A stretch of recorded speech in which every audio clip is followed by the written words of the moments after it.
going to do some problems on Fourier transform. So with that, we will start with the first question. Consider a signal x of t is given here and its Fourier transform is also given. I am going to just plot it over here. That is x of omega. It is said that it is 1 for modulus of omega less than 1, right? That is plus or minus 1. And now m of t is equal to d by dt of x of t and y of t equal to dm of t divided by dt, right? So we have to find out, and m of omega, y of omega are their respective Fourier spectrum. And if m of omega is equal to k omega, the value of k is, we have to find out what is the value of k. So take m of omega. Actually, x of t's Fourier transform is x of omega. What happens if differentiation is done here and then its Fourier transform is taken? We know that from the property of a Fourier transform, it is j omega into x of omega, simply x of omega multiplied by a j omega. These properties and proofs and all are given in my study notes. So that is it. Now, so m of omega is actually j omega into x of omega. What is x of omega? X of omega is 1 for is equal to 1 for plus or minus minus 1, right? So this thing will exist for minus 1 less than or equal to omega less than or equal to 1 only. So m of omega, it is already given in the question that it is k into omega, right? K into omega, which is equal to j omega. So k is equal to j. Okay. So now let's do the next question. Consider a signal x of t with the Fourier spectrum x of omega is given by, and we have to find out the Fourier spectrum, the value of I, right?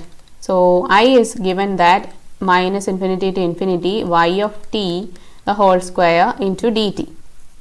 Okay, that is y of omega. What is y of omega? Y of omega is equal to d by dt of m of t.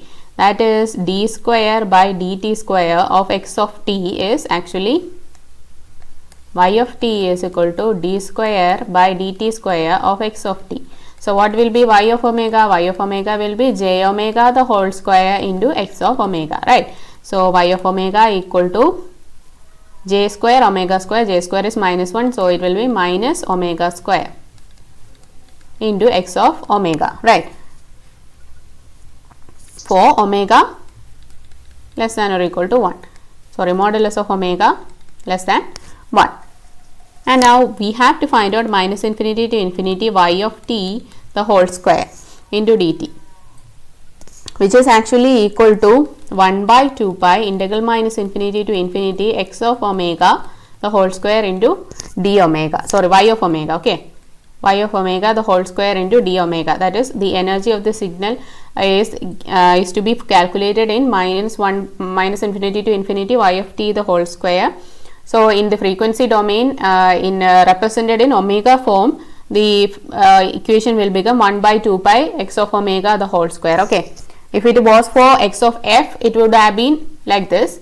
If minus infinity to infinity y of t the whole square dt equal to minus infinity to infinity y of f the whole square into df. But when it comes to d omega thing, we have to divide it with 1 by 2 pi. Okay, because omega is equal to 2 pi f, so that 1 by 2 pi will come. So we'll have to look at it, and now we'll see what happens. 1 by 2 pi integral minus infinity to infinity. What is y of omega?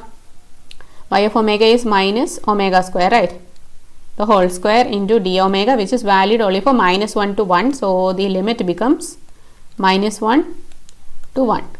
So that is equal to 1 by 2 pi integral minus 1 to 1 omega raised to 4 into d omega. Now we can integrate it. we'll get omega raised to 5 divided by 5 minus 1 to 1, which is equal to into, right? So it will be 1 by 5 omega, 5 pi, okay, 1 by 5 pi. So the answer is 1 by 5 pi. So with that, Instagram account and as well as a Facebook page where I frequently upload study notes and practice questions with the solutions. So if you are interested, please have a look at it, and if you like it, please follow them. I have given the link in the description box, and thank you.